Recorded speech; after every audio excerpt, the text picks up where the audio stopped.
역전세난이 심해지다 보니까 집주인은 새로운 세입자를 찾기보다는 기존 계약자와 보증금을 약간 낮춰서라도 계약을 하는 것이 더 안정적이다 라고 생각하는 경우가 많아졌죠. 근데 그때는 준비해야 할 것들이 또 있는데요. 안녕하세요. 부동산 임대차를 전문으로 연구하는 법률사무소 진리 대표 최석호입니다. 오늘은 기존 세입자와 감액을 하는 조건으로 갱신계약을 할 때 주의할 점에 대해서 얘기를 해보려고 합니다. 그러니까 최근 뉴스 보신 분들은 알겠지만은 역전세난에 관련된 기사가 굉장히 많이 나오고 있다. 23년 1분기 기준으로 봤을 때 기존의 조건보다 감액되는 갱신계약이 전체 계약의 25%까지 올라갔다고 합니다. 전세대출의 금리가 급상승해가지고 전세보증금을 마련하는 것이 굉장히 힘들어지다 보니까 전세 수요가 줄게 됐고요. 이로 인해서 전세보증금의 시세가 줄다 보니까 이제 임대인은 임차인과 전세계 갱신을 할 때 기존 계약보다 전월세 금액을 낮추는 계약을 하기 때문인 것으로 보입니다.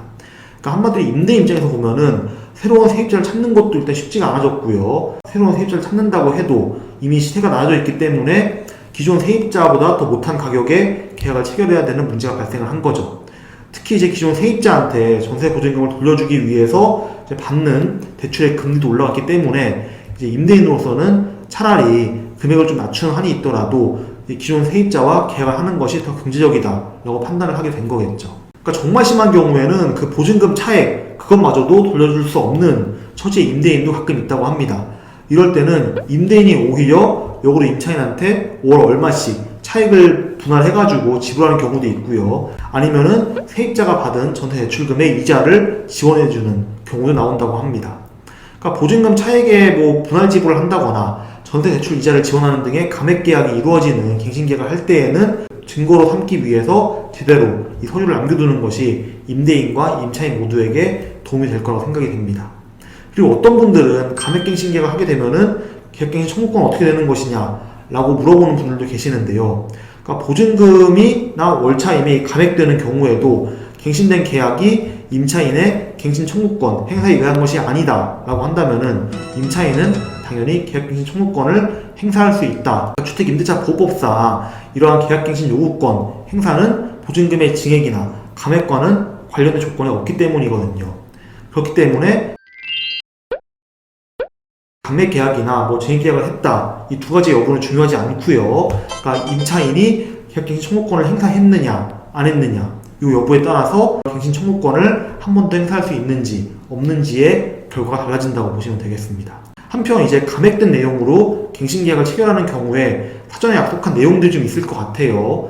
예를 들어 임대인이 월 얼마씩을 준다거나 그래서 이러한 내용들은 특약사항으로 명시를 해주면 좋다는 건 다 아실 것 같습니다. 그러니까 추후에 혹시나 벌어질 수 있는 상황을 대비해가지고 약속한 내용들을 증거로 잘 남겨두는 것이 매우 중요하겠죠.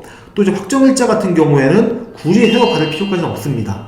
그러니까 갱신 전 순위가 어차피 1순위일 것이고 기존 계약을 승계한다 라는 내용이 계약서에 명시가 되어 있다고 하면은 확정일자를 새로 받지 않는다고 해도 괜찮다 라는 점은 알아두시면 좋을 것 같습니다.